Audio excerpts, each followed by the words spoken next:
Hi everybody.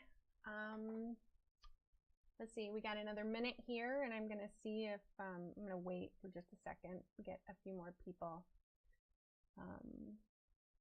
connected up with us, but I'm Judel Niemeyer. I'm Judy's daughter, and I'm in our design studio, or our video studio, which is actually in the basement of my house. We're in Northwest Montana. I know that you can't tell that, obviously, from what's behind me, but because of that, all of our videos are going to be in mountain time. I know that this is something that a lot of you have asked, and I've also had some people even ask a question about mountain MDT versus MST. I didn't put that on any of the posts because we have a time change happening right in the middle of all of the classes that we've set up for the Macaw workshop. So I just put mountain time on there so that it didn't confuse anybody. If you are following us or following the event page on our Facebook page, you should be able to see, or it should show you the time in your time zone. So I'm going to switch over to Facebook here for a second and kind of show you what I mean. Oh, look, there I am. So let's see. I want to go down to the event.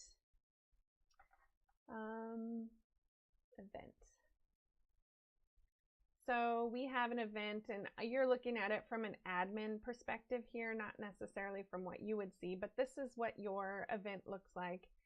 And it should give you a time on this event that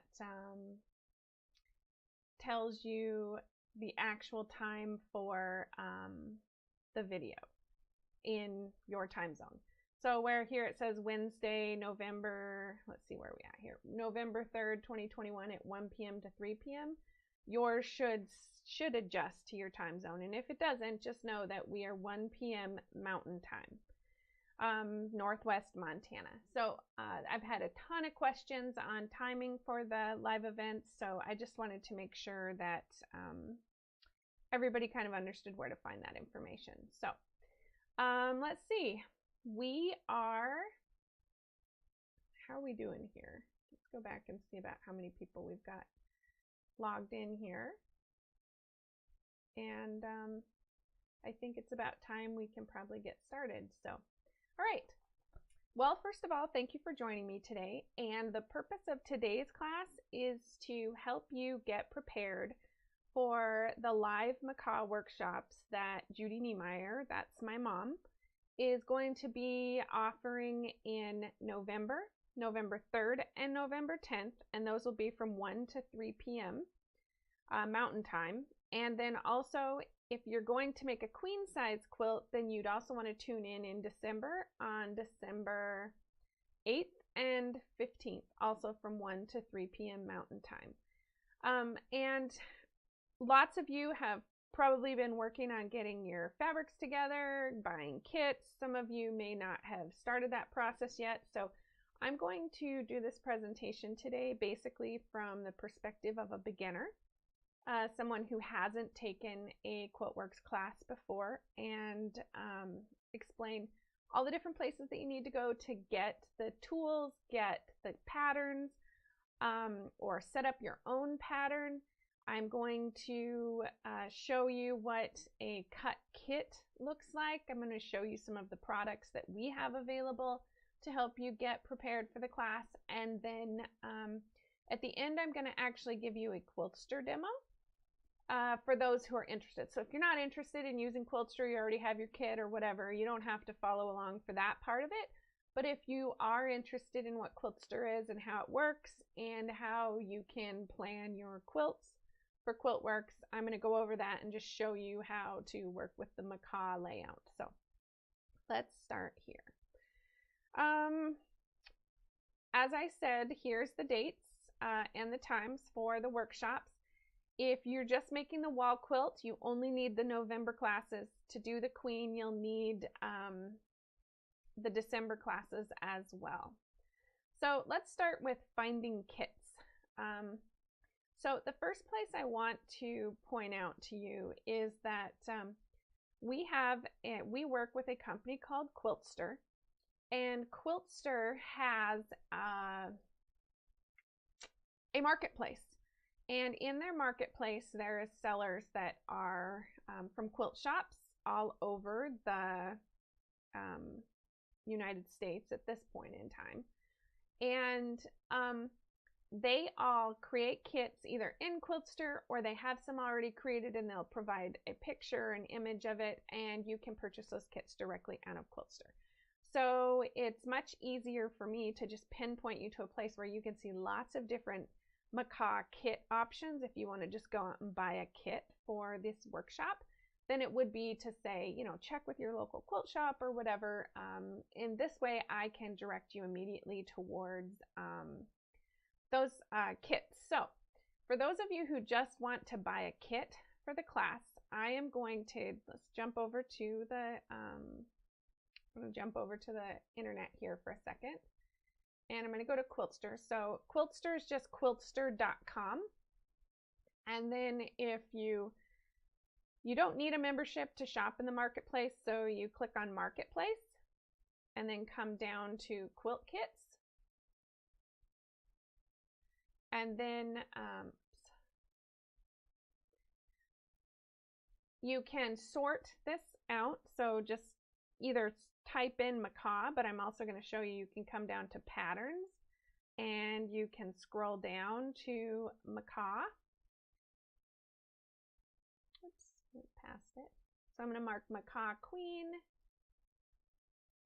and then I'm going to click on that again, and I'm going to mark Macaw Wall, so we can see both Macaw options. So these are actual kits that are available for purchase. You just have to click on them, choose your favorite, and click buy now, basically. So you can check out as a guest, or if you have an account with Quiltster, because some of you have accounts for so that you can use the Quilt Planner as well, then you can just put it straight on the credit card that's on your account. So let's see here.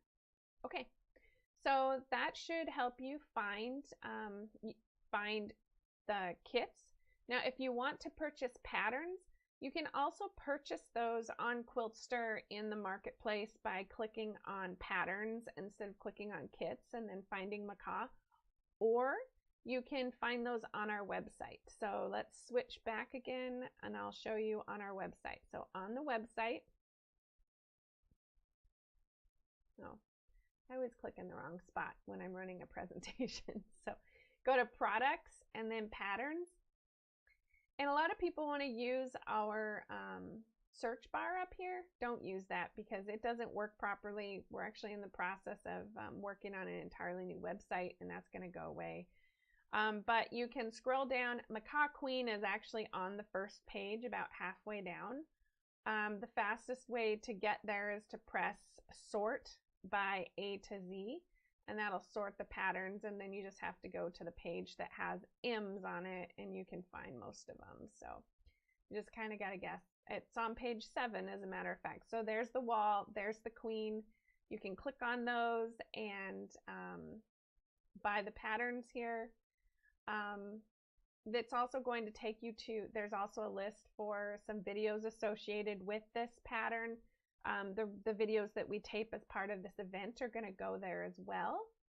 And then there's a kitting sheet, some corrections as well. I'm going to talk about all that here in a little bit. So this is a good page to use if you're just looking for general information about the pattern or to purchase them. And again, you can get the same information on the Queen pattern.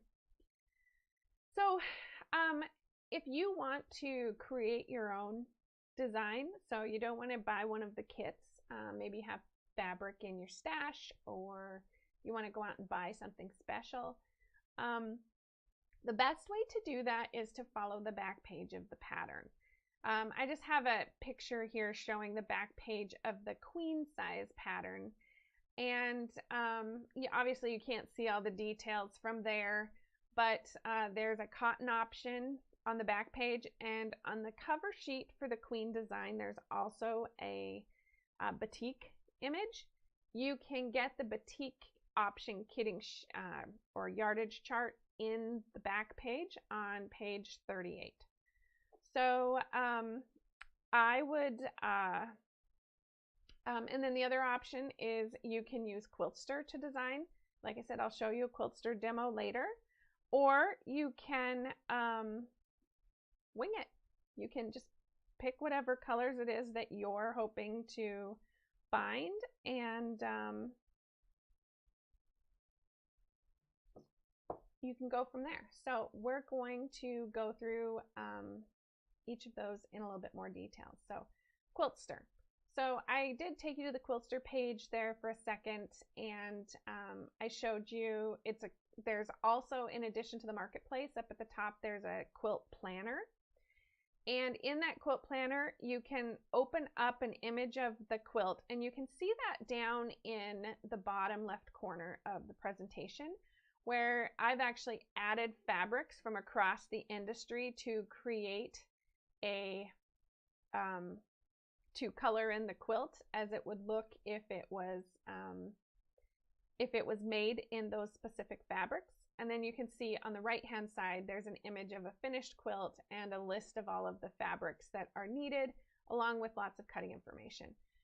You can also download a print page for your project after you complete coloring it.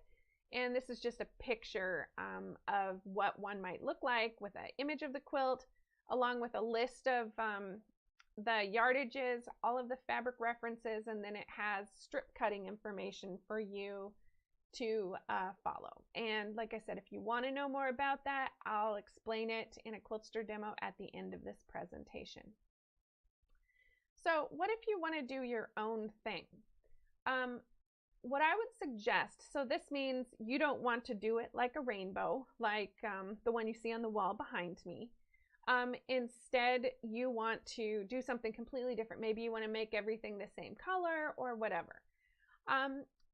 Unit charts are your friend. So what is a unit chart? This is something that's in the pattern, and each of the pattern elements are set up as a unit. And you can, so for example, this piece here is one unit. And I can show you that on the quilt behind me here in just a bit, because I'm going to go back to the station and give you some more detail on this. But the unit chart actually tells you your fabric references. So you can see it says fabric J1, J2, fabric J3 through J3A through J3H, and then fabric J4. And then there's a little picture down below that tells you where each of those go. Then it tells you how many strips you need to cut, and then so you know what your yardage is, and then you can actually cut a little swatch of fabric and paste it in that box if you like, and that's all in your pattern. And so if you're going to sway from the look of the cover sheet, then you're going to want to go use the unit charts. There's one for each group in your pattern. And you can follow the graphics below the chart to see where each fabric goes. And I will mention that the graphics below each chart generally are shown from the back side of the unit. Now that's kind of important in paper piecing, because if you flip it over, then the spikes are going to go a different way. It's going to be located in a mirror position on the quilt, for example. So we do that from the back side so that it's easiest for you to visualize how to put little fabric swatches on your paper to stay organized. So after you cut that unit out, we actually cut little fabric swatches out, and we'll put it on, say, the J4 section, so that we don't forget which color we're supposed to sew there, for example. So and that is somewhat important for this pattern because, for example, J3 uses 8 different fabrics. So you're going to have 8 of those units. You can actually cut a little swatch of each of your 8 fabrics and put it on those units so that you don't accidentally sew the wrong color to the wrong unit as you're putting the quilt together. So just something to note about the unit charts. And before I move on to supplies, I'm gonna switch over to the back here, and I gotta walk over to the table and show you a couple things over there. So I just want to show you what one of the kits actually looks like that you would purchase from Quiltworx. So all right, so this is what our kits look like. These are kits from Quiltworx that we have prepared for the class, and if you buy them from any of the other sellers on Quiltster, theirs are basically going to look the same way. So if we open one of these up, you get the pattern, unless you already have the pattern. So these can be purchased without the pattern if you already own it. And then you're going to get a stack of fabric, and you're going to get a Quiltster image. If you'll get this packet if the colorway of the quilt is different from what is written on the back page of the pattern. So this here, this is what's on the front, and this image, although it's close, it's slightly different than how we did it on the front, so we included the image of the new project in there. So it's going to have, so here it says binding, and then you're going to actually have a piece of fabric that, and each one is going to have labels on it, and those labels are going to match fabric references in your pattern. And we're going to go through that in more detail in a minute, because if you're your kit together on your own, you're going to want to undo that and put together about the same. Anyway, this is what a wall quilt looks like, and then I'm not going to pull all the pieces out, but a kit that we've also put together. Okay. We're going to talk about supplies, but I'm going to go back to the computer for a minute and switch back to the screen. Since I'm doing this by myself today, I have to run both camera and the to do the presentation. So bear with me on that. Let's see. Okay, so that gives you some on how you're going to get your quilt. You're going to either quilt, or buy a kit. Going to either match the yardage chart on the back of the pattern. You might use Quiltster, or if you want to do your own thing, then you're going to have to dig a little deeper and go check out the unit charts. Okay, supplies. So in your pattern on page 2, or on page 1 actually, there's a supply list, and there's also a definition of common tools and terms. It's very important that especially if you're new to Quiltworx, that you read through all of that information, because it will help you tremendously understand what you need for paper piecing, and also what some of the special things that we talk about mean. A lot of the terms are unfamiliar to people who are new to this, and we don't have time today to go through every single tool in detail, but we do have 2 videos on our YouTube channel. One is called the Stella Maris 4-round 68-inch introduction booklet, and I put a timestamp here of 6:35 to 12:45 for the tools information for that video, and then the other is called Tools for Paper Pieced Quilting for Judy Niemeyer. So I'm going to switch over here to the internet for a second. If I go to our YouTube channel, it's Quiltworx.com. You can actually subscribe to our YouTube channel and get notifications of our videos. You can just type those names I gave you right into the search bar and pull up the videos for the supply options.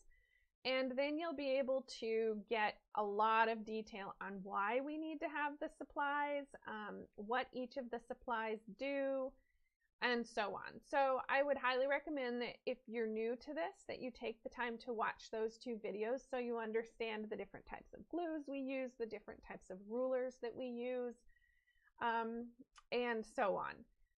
So in addition, if you're new to this, we have recently created some supply bags.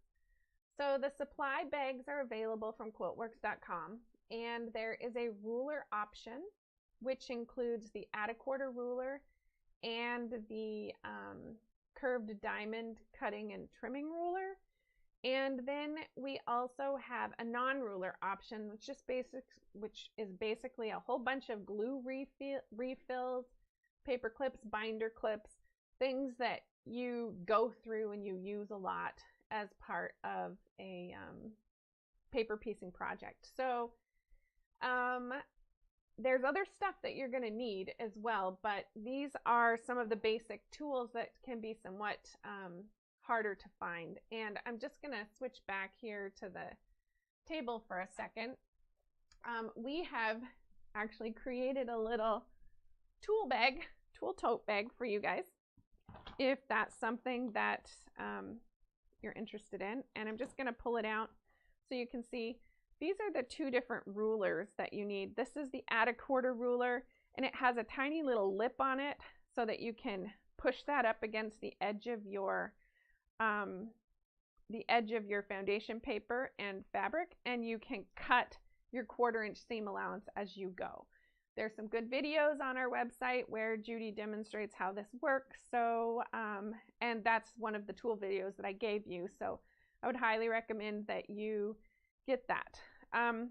The cutting and trimming, the curved diamond cutting and trimming ruler, we use this for any curved seams, and you can see in the pattern here, there's some little curved edges here. This is what we'll be using it for. We'll be using it to do all of the trimming there and so that we get a nice trimmed edge. Now the ruler doesn't fit those exactly, but you kind of pivot it as you cut, and it gives you something solid to hold on to. It also helps protect your fingers from cutting so they're not right in there trying to hold everything in place. So we highly recommend the ruler as well. This one is not completely necessary. This one is necessary for paper piecing. So, and then like I said, all the different glue pens and everything are in this bag. I'll kind of hold it open so maybe you can see in there. There's that Fons and Porter glue stick. Anyway, you can see more about that on our website, and I'll show you the link in a second. So the other thing that I have here, and it's not in these paper piecing bags, that you might want to get, because every time Judy demos it, and she will demo it during this program, this Acorn Precision piece, and this is a little starch pen.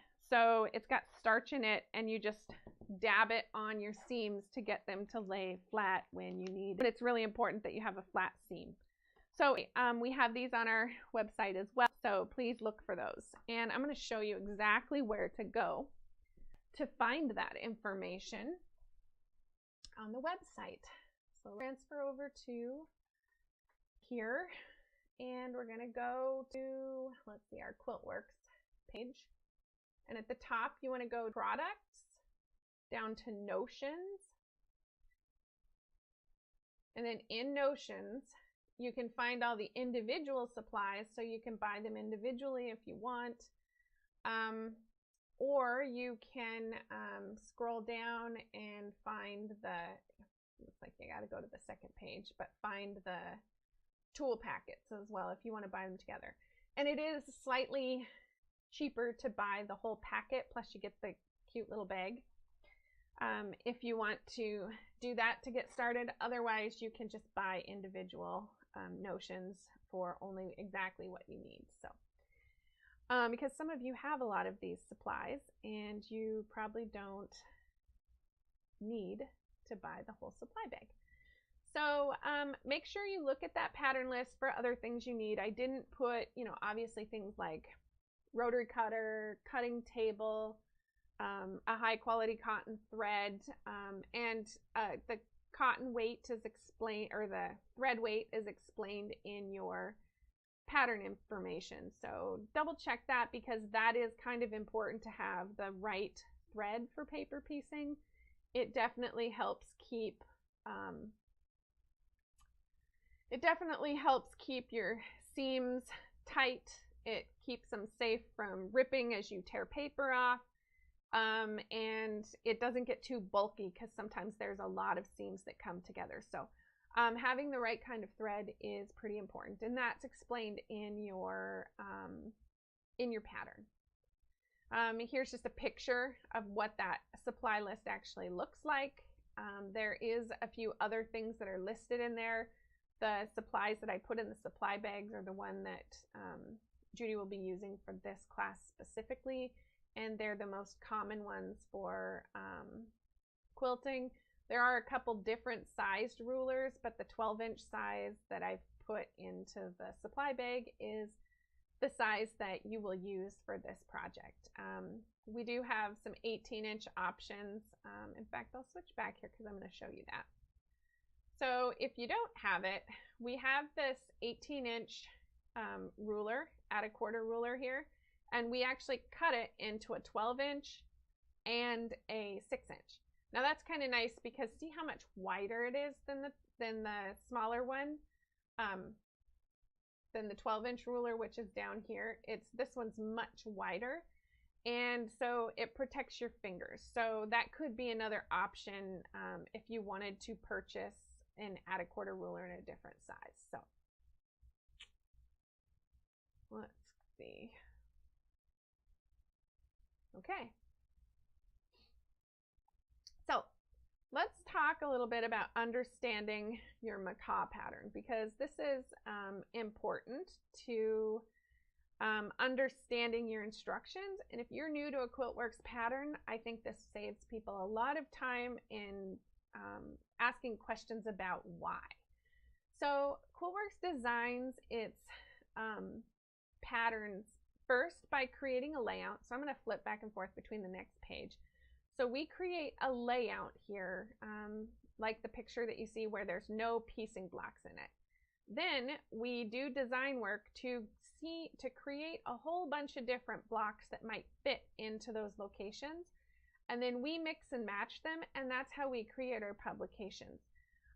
We also give you the ability to mix and match them if you use Quiltster. I can show you that at some point. It's not really what we're doing today with the Macaw project, but you can see that if you had the ability to do that, you could pick and choose any of these units. And then all of that layout is always sewn together and created in the same way. So we start at that level, and we call those mixer series patterns.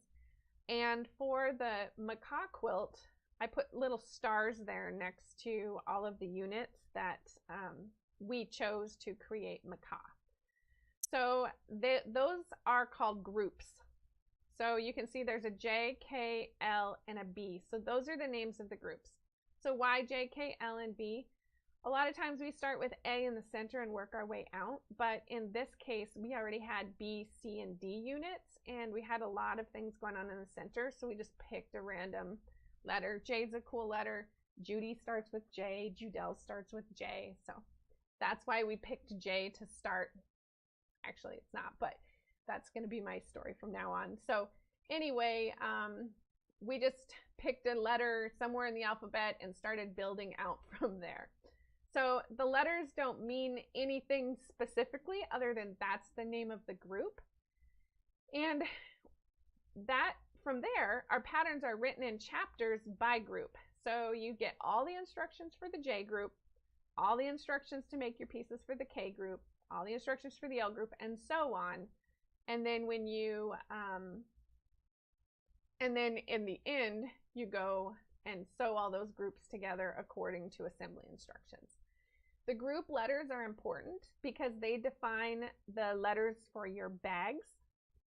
When you start organizing all your fabrics and units, we put them into bags to keep everything organized. They define your fabric references. So if it's a piece of fabric that's used in the J group, it always has a J in front of it. So J1, J2, J3. And it also defines our unit names and template names. So you'll see when you get into your pattern, unit J1, unit J2, and then you'll see cutting templates associated with that unit. So that's the importance of the groups.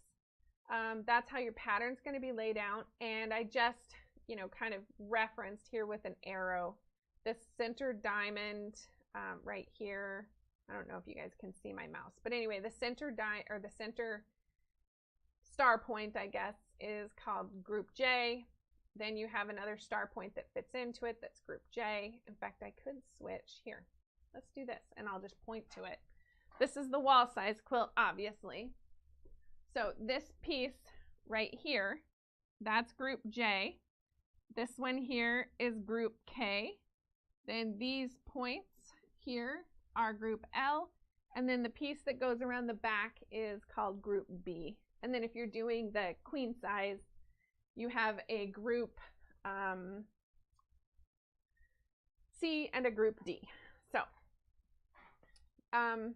So that's just important to understand so that you can mentally organize yourself for how you're going to attack this project. So there's lots of information on this sheet.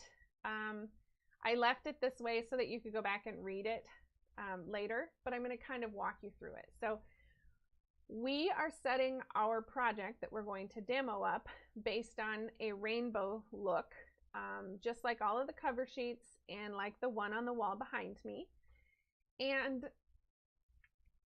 Judy may reference colors and everything as she goes through the project. And if she does, we recommend starting with the color yellow as your A color or your L1 color, and then working backwards through the rainbow to the color green. So it'd be yellow, orange, red, pink, purple, blue, teal, and green. And green would be your last fabric. So when they all have the same reference number, so they're all sewn into the same spot on a unit, meaning J3, we put a little semicolon with the letter A, a little letter A, a little letter B, and so forth. So there's 8 fabrics here, so we have a semicolon A, B, C, D, E, F, G, and H. You don't have to start with yellow. It really doesn't matter too much the way that the quilt is sewn together, as long as your fabrics always run in a rainbow colorway. It's just that Judy's going to start with yellow when she makes the quilt, and the instructions start with yellow. So the instructions have the yellow as the A fabric. Why is that? Because the picture that she looked at when she was writing the instructions had yellow at the top. So, I mean, it really isn't that important, but that's why she started with yellow. If a shop has labeled your kit differently, you can move the labels around to match Judy's color order if you'd like. I just wanted to make sure everyone was clear that that's the order that the fabrics will be in when we start the class. If you used Quiltster and it has them labeled different, just switch it to what you see on the right. So in that case, you might have generally followed the design in Quiltster, but you put your yellow in the L3 spot and the J3C spot or something like that. You can switch it or you can follow it. It really isn't going to matter too much, and the reason why is because the same fabrics are sewn onto each of the units, and you really can't mess it up. So when you finish your units and you lay it out on the wall, you can lay it out however you like. It just may be easier when she's talking about an A fabric if you're using the same colors. So if you aren't doing a rainbow, I would suggest that you start with your lightest fabric of the 8 as a lowercase a to your darkest fabric of the H as a lowercase or to the darkest as a lowercase h. If they're all the same colors, just stack them and cut. You can even drop the A through H if you want, but just still cut your 3/8 yard cuts and stack them and follow the instructions. You're just going to cut them out of all the same colors. So I'm going to go back to the internet here and click on the Quiltster kits to show you some examples. So let's see here. So this raspberry one uses all the same color in each of those locations. So this is one where it really doesn't matter if you stack them or have them organized, because it's gonna be the same color no matter what. You don't have to worry about color order as much. Here's one where they went from a light color to a dark color. So lightest here, so we would make that your A fabric, B, C, D, E, F, G, H, for example. And then of course the rainbows are a little easier to follow because we all kind of understand the order of the colors in the rainbow. So that just gives you some ideas of how some of the quilts are set up. For the queen, on the instructions, the border, let's see, I'm going to switch back so I can point to some things here. So this border is called the C border, and we put all of our warm colors, so pink, red, orange, and yellow on the outside, and then we put our cooler colors on the bottom. And then here on the outside, we ran a rainbow around. So let's open, I'm going to open this up so you can see a little bit closer. So we ran a rainbow around, and we started with red here and went to pink. So there's 8 fabrics here, and then they start over, and then they start over. So if you started with yellow there, it's not a big deal. You're still going to get the same look. It's just whatever color is sitting against the start of it. That's the way we did it. You can choose to do yours differently, but that's the way the instructions are set up. So down here it says for the queen, C2A to C2D can be set up however you like. We chose the warm colors. C3A to C3D also can be done as you like, but I chose the cool colors. Then D9A is red to D9H is pink. The order doesn't matter so much, as I explained. So let's see. All right, next slide. So then we paired it with black, white, and black and white. Rainbows pop the best when they're paired with black, white, and then black and white fabrics. If you aren't doing a rainbow kit, your backgrounds might be different. You also might choose to switch. So this is set up slightly different than the cover sheet. We have more blacks and whites involved in this quilt than the instructions explain. On this one, the whites are switched with some of the blacks, so there's slightly different yardage, for example. So you can do different things. We just like to pair our rainbows with either blacks and whites and etc.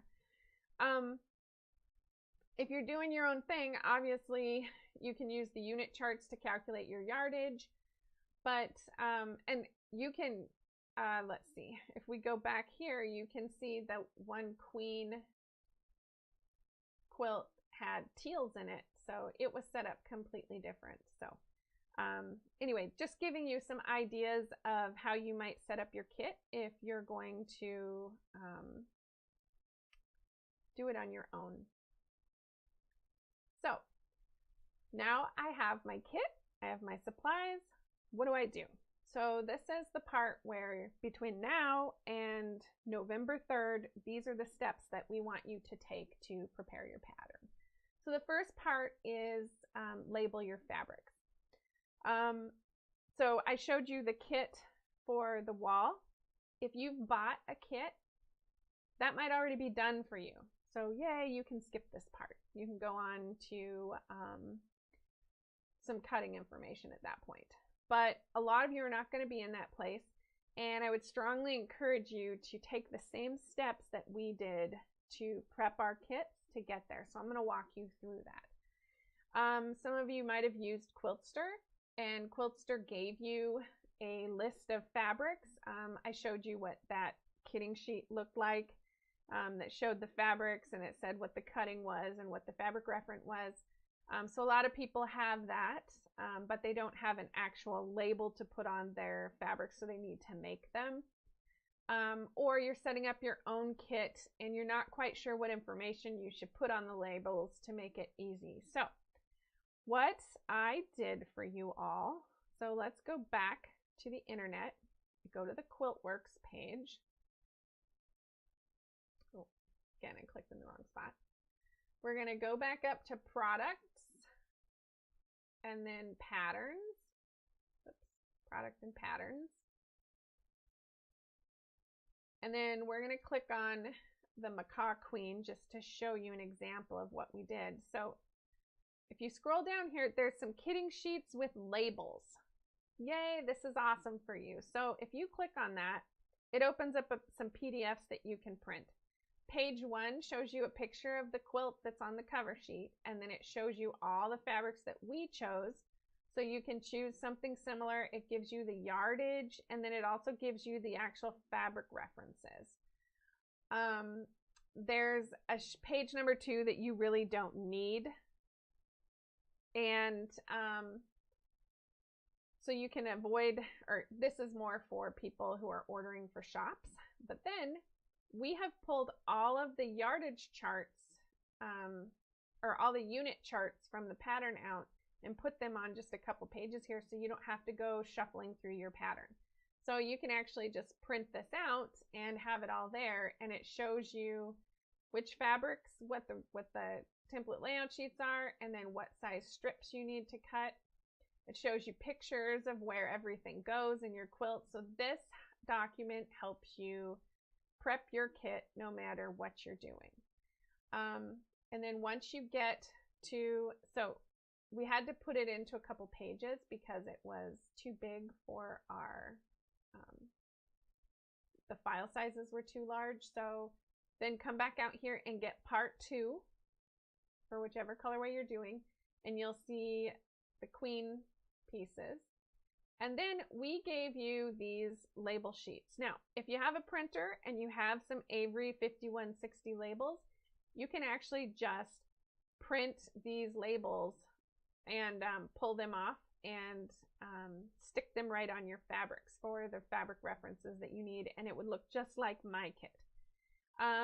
If you don't have that, you can print these on regular paper, and you can just put a little bit of repositionable glue on the back and stick that on your fabric. We do that a lot with the stuff that we print down at Quiltster.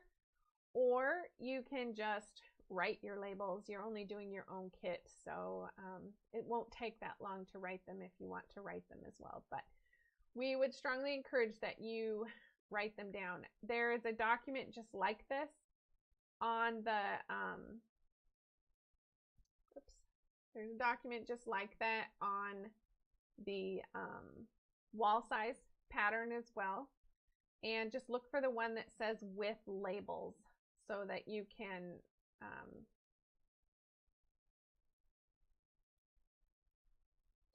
open up the one that's only for labels, or that will give you the labels at the back. So, okay, so that covered everything there. And this is just a closer look at what those labels have. So they have a fabric reference, which is the fabric L1. They also have yardage or strip cutting size. So if you don't have, like this one says 3/8 of a yard or 12 inches. If your pattern doesn't say that should be cut into, 4 2.5-inch strips or whatever it might be, then you'll want to go back to the pattern and double check that. And then also write that down on your label so that you have that information as well. In your pattern, both the queen and the wall, page 4 and 5 has detailed cutting information that gives you the strip sizes you need to cut all of your rainbow fabrics in. So that's a great place to start. And then it's also helpful to put the cutting templates with each so that you know which cutting templates you can quickly reference back to that on your labels as you're putting everything together. So, label tip. Let's see. I think I mentioned this. If you don't have the Avery labels, just print on paper and use the repositionable glue, or just write them. So, okay. So this is a really boring slide to look at, but it has all the information you need. So setting up your bags. At this point, you're going to want Ziploc bags, paper clips, binder clips, a rotary cutter, and a cutting mat. So the first step is to label your bags. I do not have a Macaw pattern cut out yet. Judy's currently working on that and organizing it for her demos.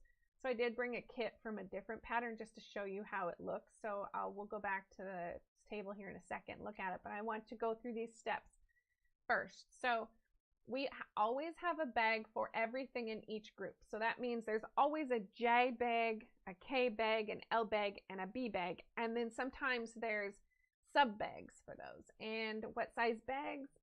Use a gallon size storage bag, or a gallon size Ziploc bag is a pretty easy option. It doesn't, just something big enough to get everything in there. So if you want to understand what a sub bag is, you can reference page 7 of your pattern for group J, and it says you need bag J1 and J2. So we still use gallon bags for these, and then we put our stuff in it and then put that into the J bag so that everything for our J group stays together, and then everything for each unit stays together. Let's see. Next, you're going to sort your papers. So on page 1 of your pattern, it tells you which newsprint goes in which bag. And I want you to go ahead and slip the papers into each bag at this time. I'm going to show that to you in here in just a second so you actually see it happen. And just for example, how do I know which bag to put it in? One is labeled JNQ 00268J003. Well, that's your group J. So those papers that fall underneath that little heading go into your J group bag. And then the final step at this stage of your pattern is to check for corrections. And there are corrections on each of these patterns depending when you bought it. The corrections may already be made in your pattern, or you need to mark them and make them. Some people print them out and slip them into the correct bags. Others set up a binder and then they slide those pages in over the top of the pages that the original pages. You can also, and I'll give you more information on the binder option in a second. Other people just mark them in. That's what I do. I just go through and just mark the corrections so I can remember them. If you want to know how to set up a binder, I mentioned the Stella Maris 4-round 68-inch introduction booklet video on our YouTube channel. Timestamps 1:20 to 6:30. One of our certified instructors, Tammy Doan, she does a great job showing you how to make that, how to set up a binder for your Quiltworx pattern. And she explains why it's helpful and why she loves to have her students all do this. So let's see. With that, I'm going to switch back to the table for a minute, and I'm going to talk about that and show you a couple things here. So let's clear a little bit of this out of the way.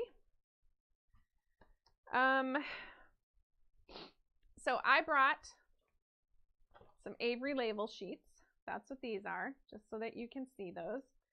And then I brought a bunch of just plastic bags that I'm going to put stuff in here. So I also have paper clips and binder clips, and as you start getting your fabrics cut out, these are really helpful for putting your fabrics with the template sheets that you want them to match with. So that's why I recommend that you have those at this stage. And then I brought another pattern that I'm going to pull apart and show you how this works. So the first thing I want to do is just open up this Macaw quilt or pattern. And I mentioned on page 1, there's a table. And if I flip this here, you can see it. There's a little list here that says this is the 268J003 palm leaf star. And then it tells you NP 755, NP 766. So in my pattern, I have all this newsprint. So I'm going to find the bundle that has 755 and 756, which is this one here. And I'm just going to slide that into a bag. And then I didn't bring a pen, so we're just going to pretend here. I didn't grab one and put it. But then I would just take a label off here, put it on this, this bag, and label that as bag J. So that would be the very first thing I do. There's one sheet in there called LP. This is your final assembly layout information. It tells you what order to sew all the seams. So it just kind of gives you Just an idea of what's on them. That piece I would just stick back into the main bag with the pattern instructions, or if you set up a binder, you can slide this right into one of the binder sleeves in pattern. So anyway, that's really a pretty easy step, getting it sorted out, getting your bags labeled. And also, like I said, go to each group and just double check. So here, group A, palm leaf instructions, and that should actually say group G, look, or group J. I just found a error. I'll go fix that. But anyway, J1 and bag J2. So I would grab a couple extra bags, label one as J1 and J2.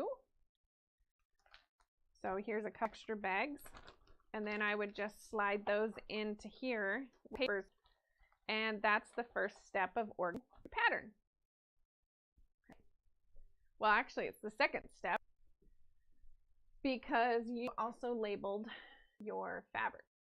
Okay, so realizing that you've also labeled your fabrics and you have a bunch of labeled fabrics for J, whatever, you can also slide those into the bags now so that you can just work on one bag at a time. So next thing is to cut your papers out. So once you have everything sorted into your proper bags, work with one bag at a time so that you don't mix up so you don't get started cutting and mix up all your units and no longer have those little NP numbers on it to tell you where they're at. And then you're gonna cut your papers out and slide them back in. This is a process that takes quite a bit of time, so I'm not gonna physically show you that process today, but on sections 2 and 3 of your pattern, there's information on cutting out your template layout sheets and templates and your foundation units. It explains the difference between all of those. And also, again, if you go to the Stella Maris 4-round 68-inch introduction booklet video on YouTube, start at timestamp 14 and go to 40 minutes, you can watch Tammy completely cut out the foundation papers for, it's not the same pattern, but it's the same exact process. So she'll give you a lot of details on why we cut it the way we do, how we organize them, and so on. As you cut your pieces out, then you're going to slide them in to the correct bag according to the instructions in each group page or each group chapter. Okay, so now we're finally on to cutting out our strips. So you got yardage for your patterns. Now, it's possible that some of you got a kit that maybe someone went ahead and cut into all the strips, but that's probably not the case. If you did, count yourself lucky, because that probably saved you a ton of time. If you didn't, then you need to do some additional cutting in advance of the class. So you need to cut your fabrics according to pages 4 and 5 for the wall quilt. On the queen size, pages 4 and 5 will help you cut everything for J, K, and L. And then all the additional fabric goes to the group B, C, and D instructions, and then there you will follow the cutting instructions for the strip sizes in those sections of the pattern. So where do you find the strip size information? If you have Quiltster, it's actually on your Quiltster printout. If you have it pre-labeled, your labels probably have some of that information on there. If you don't, then it's in step 1 for each fabric color. So once you get your full yardage cut, if it's fabric J1, then you're going to go to step 1 of fabric J1 in the instructions, and it'll say cut 4 or cut 8 5-inch strips, for example. So that's the process that you need to go through in order to get ready for class. You can cut all your rainbow fabrics at the same time. So that's what we do. We walk you through in page 4 and 5. So I've just shown them all stacked here. And then you cut that stack of 8 pieces into 5-inch strips, 8-inch strips, 5-inch strips, 3¼ inch strips, 1½ inch strips, and 2½ inch strips. If you have a little bit more fabric than that left over, that's okay. Just you can leave it on the last cut if you want. Or you can cut it apart and discard it. It's not going to hurt anything if your 2.5-inch strip is 3 inches or something like that. So this is, and then you put it into the proper bags. So like for this one, it says cut 8 5-inch strips from all the rainbow fabrics at the same time, fabric J3A to J3H. Remember, A is the yellow, to H is the green. Clip that to unit J2, TLS number 1, so that's where you need your paper clips or your binder clips. And then you're going to put it into your main group bag J003. You can also read through the instructions with a little bit more detail if you want to make sure you're sticking it into the right sub bag, and you can slide it into the sub bag. It's not mandatory at this point in time, but if you want to do that, you can. The other thing you need to do is, remember I had you label all of your fabrics. So you would have had on this piece 1, 2, 3, 4 different labels, and I showed you a piece that had those 4 labels on it earlier. You're going to take off the label that goes with the 5-inch strips, take off the label that goes with the 3 and 4 and 3.25-inch strips, and you're going to stick those labels on the right group of fabric. Also, don't disrupt your fabric order. Keep them all in order when you cut them, because when you get to the next step, that's just going to make the next step easier and faster. So if you have everything stacked properly when you cut and you don't mess with that order, the rest, understanding the rest of the instructions is really pretty straightforward and easy. So for class, we are going to stop at cutting the strips. During the workshops with Judy, she'll demo how to use the template layout sheets. This is because a lot of you are new and may not know how to do that step. And if you follow it and do it properly, it will save you lots and lots of time making sure everything is organized and cut safely. Then she will show you how to cut with the templates and different things like that. So as we progress further along in the class, if you want to do some of that work ahead of time, that's fine. But in the first class, it will be really helpful for you to just pay attention to how she does it. And then you'll be able to move forward and probably cut out your whole quilt from there. At this point, you need to have a bag J, K, L, B, C, and D. And in each of those bags, you're going to have units and templates cut. You're going to have your fabric strips cut, and they're all going to be labeled. And it's going to be helpful at this point also if you put your fabric strips in alphanumeric order. So if it's J1, it goes on top, then J2, then J3. In this case, J3 has 8 colors, so you'd have J3A through H, and then J4.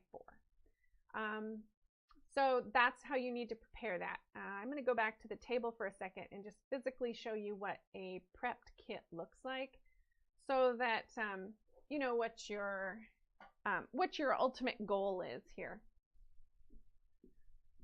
So we prepared some little kits for a class that Judy did back in September. This is actually for watermelon placemats, but this has been all prepared. So she has a full bag for the kit. Macaw is bigger than this, so I'm just going to show you. She puts hers in these handy little zipper bags. So everything for her Macaw kit is in this zipper bag, except it doesn't look like the black fabric's in there yet. But we actually sell these zipper bags. If you're interested, you can find them on the website, I believe. And if they're not on there, I'll have Cindy add them. I did have someone say that they got one of them wet, and the red did leach some color. So you might want to think about that when you put your fabrics in. We'll put all of our fabric into bags because of that. So just going back to this kit, which was in just a bag and everything was prepared, this is what we want you to have for class on November 1st. So you're going to have your pattern. If you have Quiltster, we want you to have that. This is your cover sheet and your pattern instructions. Now remember, if you want to follow the binder method, I don't know, no, we don't have any sitting around here. Sometimes I have a binder sitting around here. Then you can watch watch the video on YouTube that Tammy put together, and you would have this part in the binder. I'll just set that aside here so it's out of the way. And then you're going to have a bag. So this bag is for group A. It says, or this is bag A3 in this pattern. Actually, I'm going to choose a slightly different because this is complicated. Go to bag A1. So in bag A1, she cut out all of her cutting templates here. So we have those all organized. And they're sitting next to fabrics that we cut with them. So really you could use a paper clip and paper clip these onto each of those. You know exactly what it goes with. But you strip that says, this one says fabric A3, I don't know if you can see that, unit A1, section 4 to 1-4, and it says 3.5 inches. So this is a 3.5 inch strip, and it's got its label on it, and everything's in order here. So A2, A3, A4, and then she put A1 in the back because it was but then you can see here's this is the A1 template that you cut those. That's all prepared for this pattern. So that one's with those. The 3 little pieces are there with the strip. And then on the bottom is all of the foundation units. So she could cut them all at the staple and stapled these together. So she'll just pop these staples when she's ready to sew the unit, and then everything is all ready to go. It's all organized in here, and her bag is labeled. So that pattern has a A1, bag A2, A3. Yours is going to have, if you're doing the wall, a bag J, A, L, and D, which is the outside. And then if you're doing the queen, it'll also have a C and a D. So that should help you visualize about what you're looking for, and those videos should help you get to that end result. I do want to talk a little bit about class schedule. Well, oh my gosh, that's a lot of work to organize it and get it set up before class. If you're in the wall, it's really not too bad. The queen, there is a lot more involved to that. Do your best to cut out the quilt by the first day of class, especially for the wall. If you're working on the queen, do your best to cut out the pieces for the center of your quilt, which is the same as the wall. And then if you need to hold off on some of the others, you can cut that later, because remember, we have a couple months to work on this. And also, we are recording it, so you can watch it, and then you can watch it again and again and again. So if you don't get all of your cutting done and you still want to tune in live, we'd love for you to join us. And if you want to,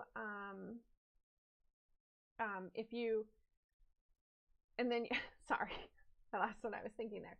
So you can join us, or if you don't even know if you want to do the pattern yet, you can watch the first couple classes and decide if it's something you want to do, and then you can come back and watch it again and work with us throughout the process. So class schedule is November 3rd, class number 1. And during that class, we're going to work on bag J, K, and B. That sounds like a lot for a 2-hour class, but all we're going to do with bags J and K is help you through the rainbow cutting instructions and the bag organization. So you'll have everything cut out in that first class. The paper piecing process is already pre-recorded in a couple different videos. So we'll show you where that's at, and you can go watch that information there.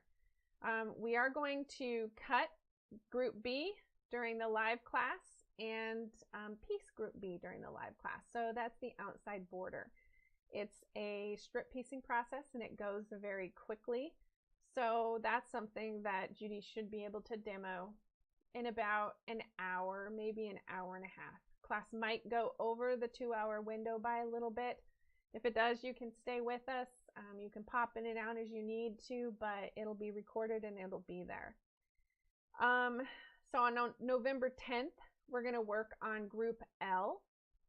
and she's going to do both the cutting and the piecing for just the group out. So by November 10th, between the pre-recorded classes and the 2 live videos, you will have enough to make your macaw quilt or the center.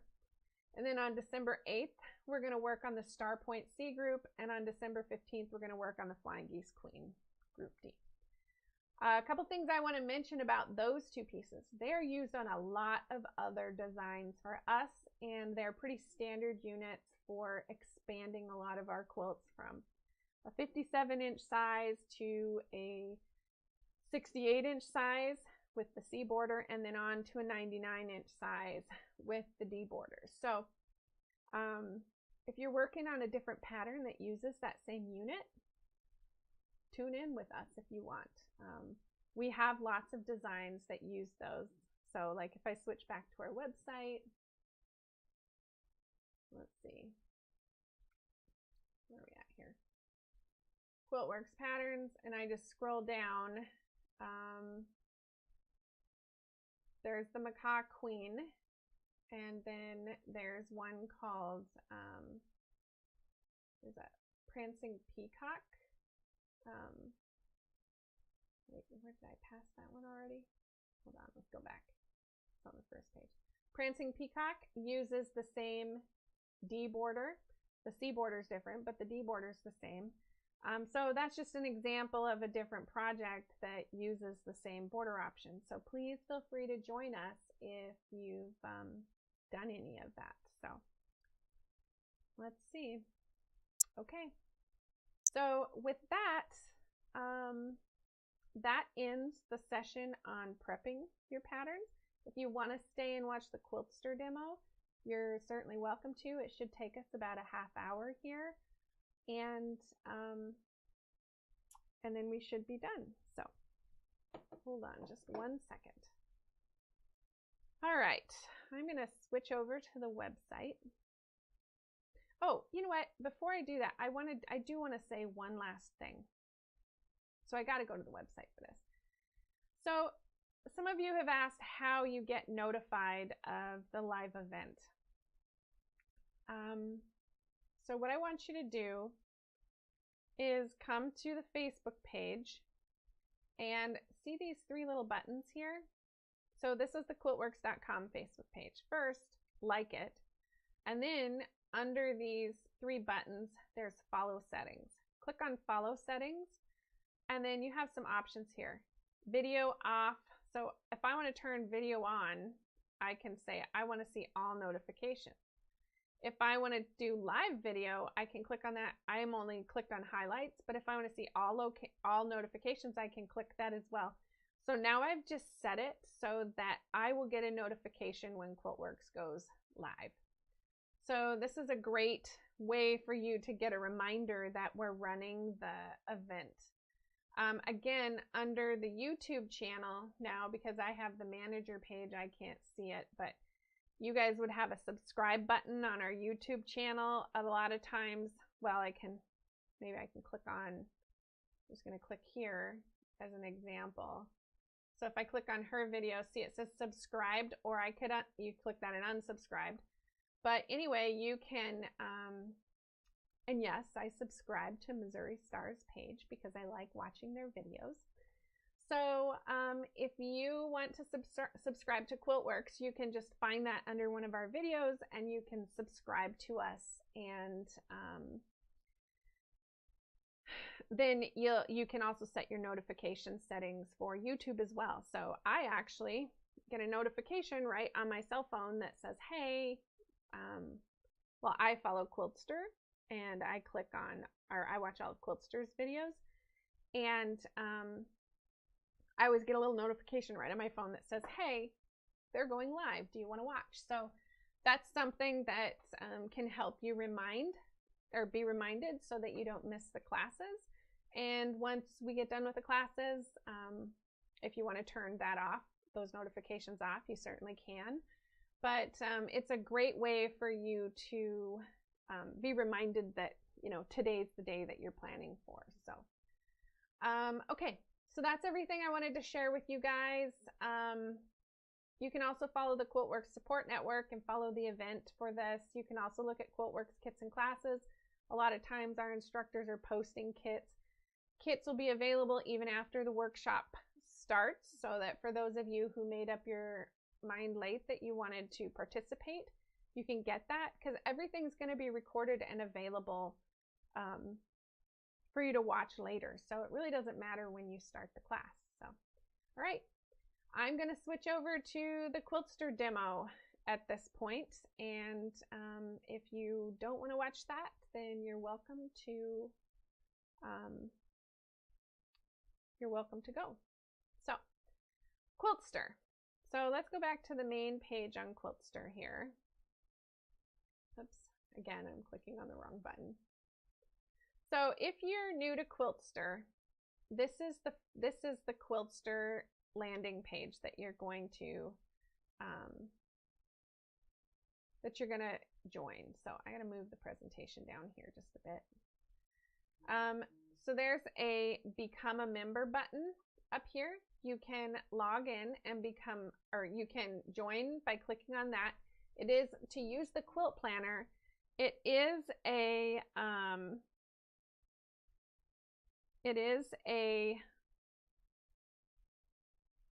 let's see, it's $9.99 a month, or it is $99 a year.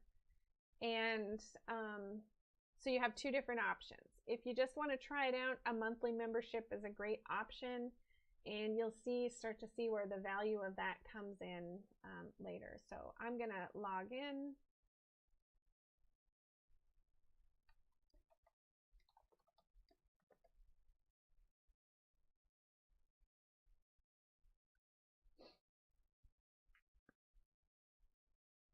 Okay, so then this is your dashboard. So once you guys log in, you're not going to see quilts on the dashboard. That'll be blank until you start designing quilts. And then over here on the left, it says My Projects, Pattern Library, and Fabric Stash. So I'm going to walk you through how to work with Macaw today. If you want a more detailed demonstration, you can follow the Quiltworx Facebook page, and she does live demos on a regular basis on lots of different details of it, but we're just going to focus on Macaw. So I'm going to go to Pattern Library, and at the search, I'm going to type in Macaw, and I'm going to choose the wall because that won't take quite as much time for us to work with. Then you click Customize. So there's one that's already colored, like the rainbow, and then there's one that has no color added to it up here. So I'm going to press Customize, and I'm just going to name this Tula Pink, because I decided I want to use Tula Pink fabrics today, Macaw.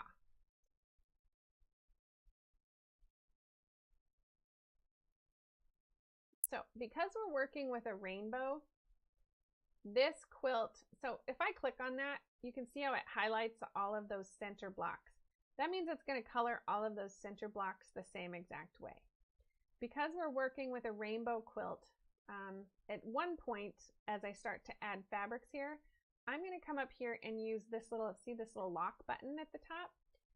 I'm going to click that, and then it unlocks, and now I can just click on one block at a time, or 2 blocks, or whatever. But we'll be doing 1 block at a time when we add the rainbow colors. That's going to be here in a little bit. For now, we're going to add all of the colors that are the same, so that we can take advantage of as little clicks as possible. So other features here. This one doesn't matter too much unless I can kind of show you what it does later. This one here adds, now it's kind of hard to see these lines here in the quilt. Those outline the different groups and unit sections. So if I click on that, those lines will go away. And then this adjusts the background color if you want. Over here is some different controls. This gives you name of the quilt. It shows you how much of the quilt you've colored, and that's the details here. So if I click on this, it opens up a little window. It tells you how much of the quilt is complete. So you can see it's 0% complete because I haven't added fabric yet. Then there's a yardage chart. I'll show you how that works in a bit. There's a print page. There's a share page. There's duplicate, save, and then pause autosave. So every step in Quiltster is saved right now that you make. Sometimes that slows things down a little bit, so you might want to move faster so you can pause the autosave. But keep in mind, if you pause the autosave, you need to remember to save your project regularly so that you don't lose information that you're working on. So to start, we're just going to go in and I'm going to work on, there's some sections of these blocks that I want all 8 colors to be the same. So I'm going to edit this. So I click the edit at the bottom and it pulls up all of the fabrics in the system. I'm going to choose, I wanted to do Tula fabric, so we want to go Free Spirit, Tula Pink,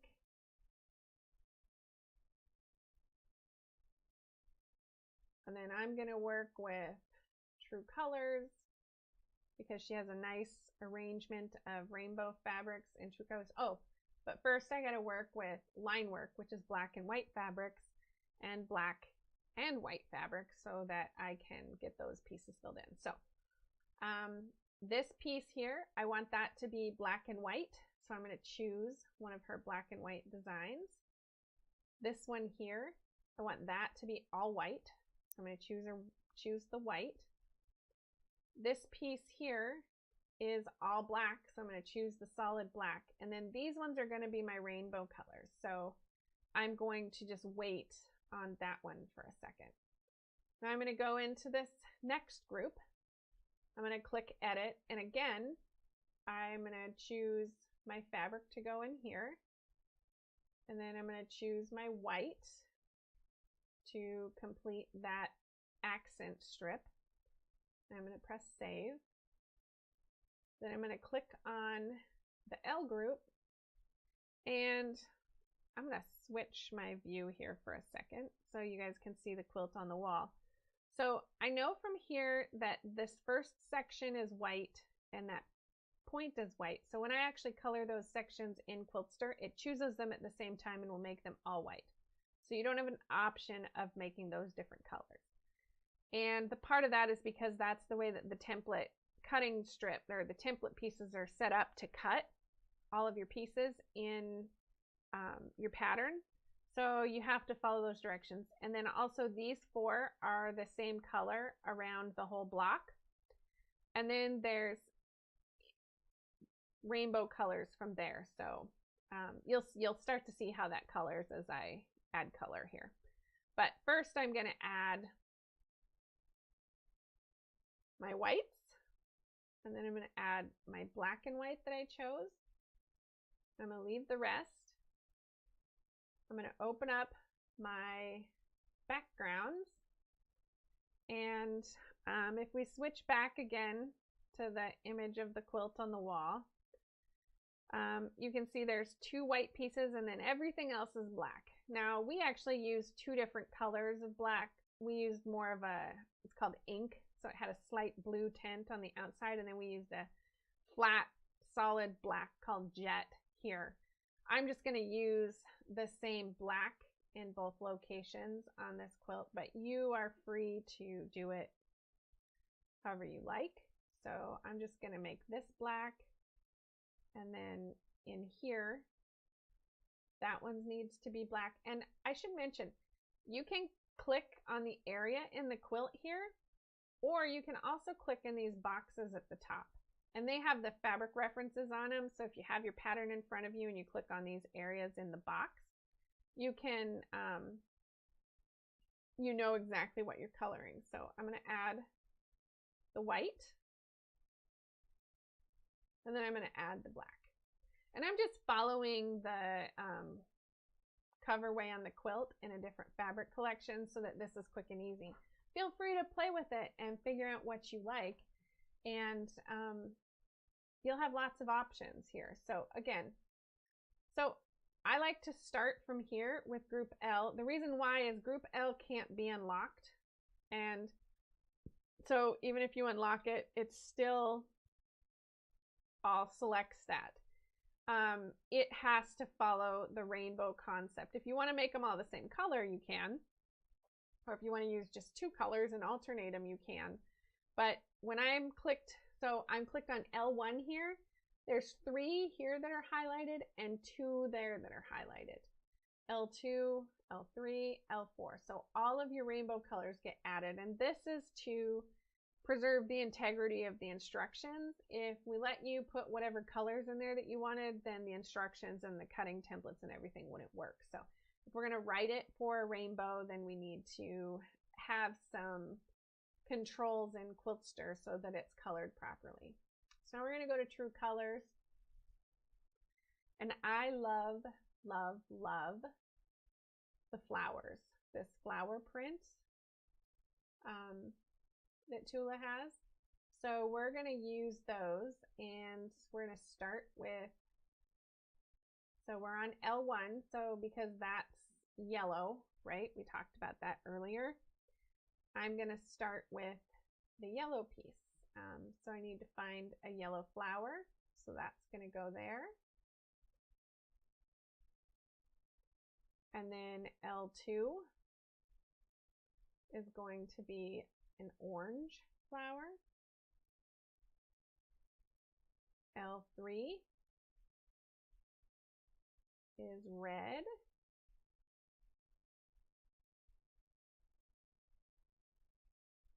L4. And sometimes Quiltster has to have just a little bit of time to think through this. So when you click on this stuff, see at the bottom left corner, there's a little red save button. That's swirling around. That means it's saving. So if you need to stop and wait for it to save before it lets you click on the next space, just look at that red button, and as soon as it says saved, then you can move pretty quickly through the quilt again. So we're adding our purple.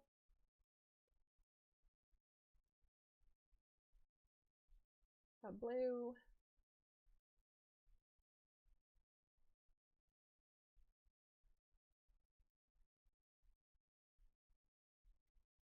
And a teal. And then the last one's going to be green.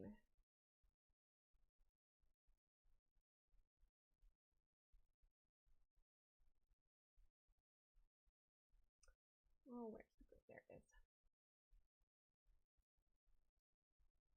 Okay, so I'm going to pick save and close. So now I'm going to work with these center ones. For those ones, I need to use the unlock button. So I'm going to unlock and start here. It doesn't matter which one you call group A, fabric A, B, C, whatever. And it doesn't say J3A here, it just says J3. And that's because you're getting the A by unlocking it. And it won't show up on your yardage chart, but I'll show you how you know at that point that you have different things. So I'm just going to color this J3 as the yellow. And we're going to work through on these units. And sometimes this is where things can get kind of slow. So if you want to turn off autosave, you can.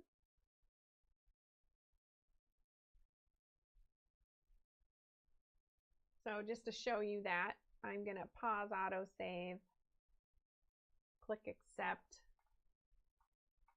So if for some reason Quiltster locks up or I forget to save here, then I would lose anything that I'm working on from the last save. So that's just something to think about, right? But it does make it slightly faster for me to add these colors because it's not trying to save it between each step.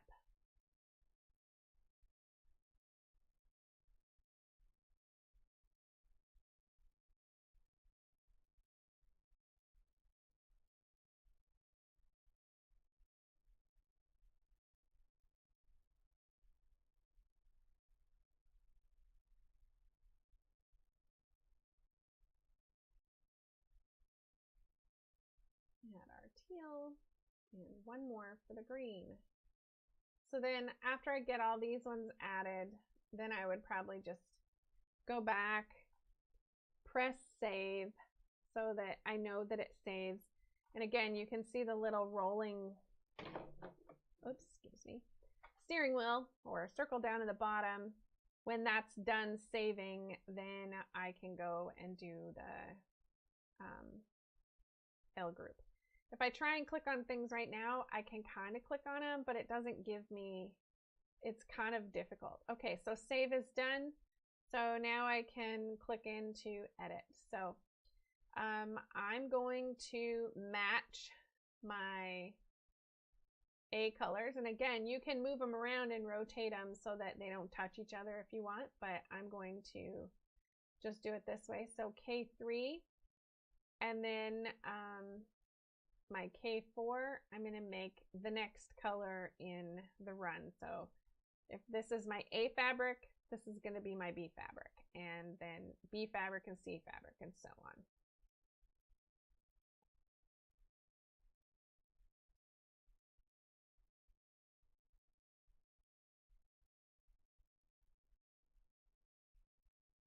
Oops, I went in the wrong order there.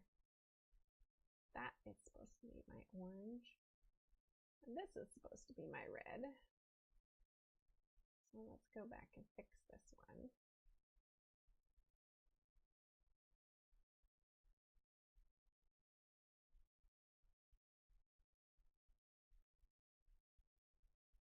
And then this is red, pink.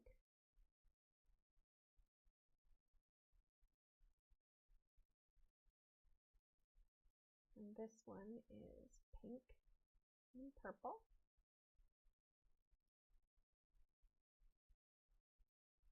And you can see it's pretty fast once you get into the rhythm of this to work just with the boxes up here.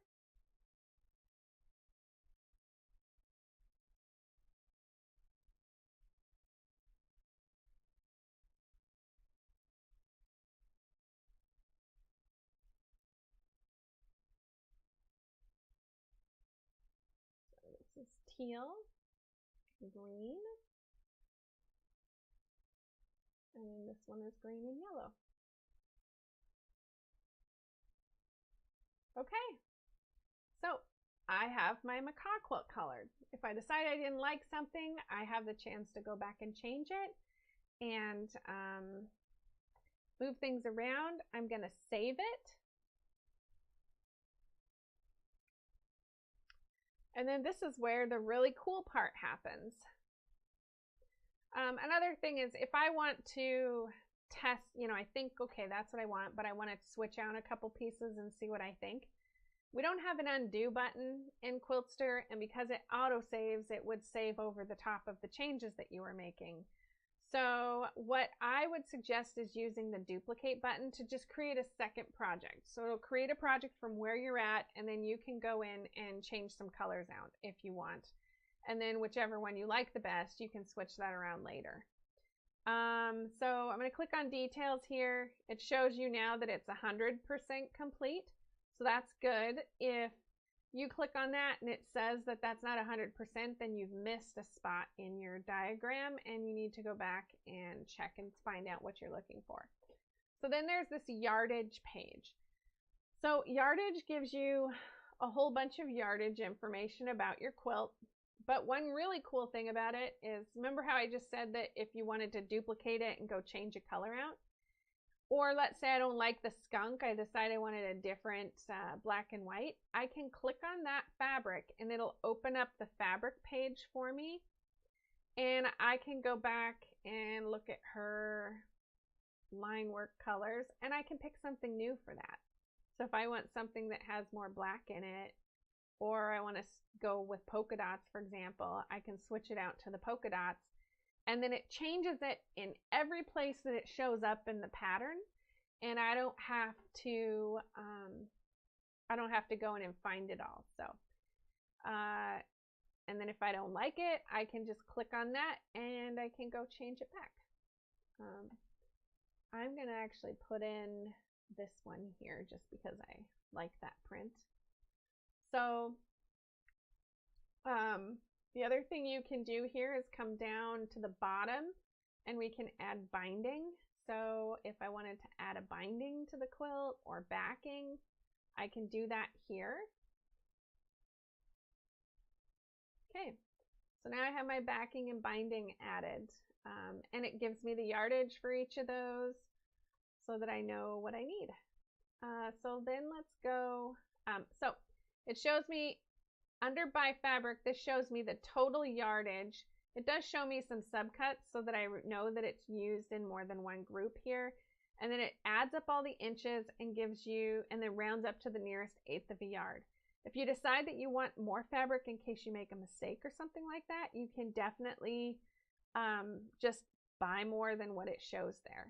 Under by block, that has it organized by fabric, but it also has the fabric reference and the number of and the size of the strips you need to cut for each, and then it adds up the total yardage. So this is where I was saying that you could just cut, if you cut this section off of your yardage chart, and I'll show you that to you in a minute, you could print it and then you could just put some glue on that and glue that to your, some repositionable glue, not real glue, but repositionable glue that to your fabric. And then under by group, so this organizes it by group, and this matches your unit charts.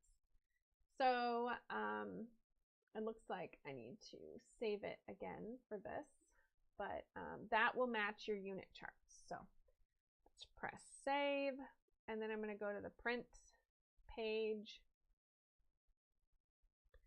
So the print page basically gives you all of that same information that was in the yardage chart, but it organizes it into a document that you can print. So I showed you a graphic that had that in it. I also showed it to you in one of the patterns that we provided. So I just went to, I like to print under my block, but you can print it in all options here. So so here, just to mention this, so you see there's only one fabric listed for J1, one for J2, but then J3 has all of your rainbow fabrics, right? This is where you can go in and say A, J3B, J3C. You can't add it to the printout, but you can write it in there after you've printed that, so that you can keep track of all your A's and everything. So it's nice if all of your yellows are your A's and all of your oranges are your B's, and so on. So a couple things you can do. You can right click on this image and you can save the image to your computer. You can also print. So if you want to print all three views of the yardage chart, you have to click on it and then print it under by fabric, then click on by block and print it again, and then click on by group and print it again. So there's reasons why you might want to do all of that. But then you click print and you choose your printer, and you can actually physically print this. You can also print it to PDF so that you can save it to your computer, and you can access this document in lots of ways. Another great thing to do is, if this is the only project that you're going to work on for a while, you wanted to try Quiltster out and see how it works, but you wanted to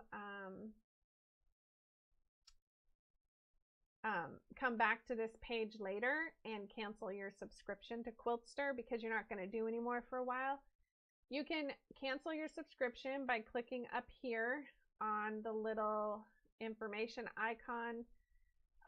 Mine actually has a picture of me. Yours might just be a little Quiltster image. And once you do that, you can cancel, but you can bookmark this page before you cancel, because you can come back to this page anytime. So if you just wanted to favorite that page, you could add a bookmark, it'll add it there, and even if you don't have Quiltster, you can get back to the page with all the data for your project through your bookmark. So that's your high altitude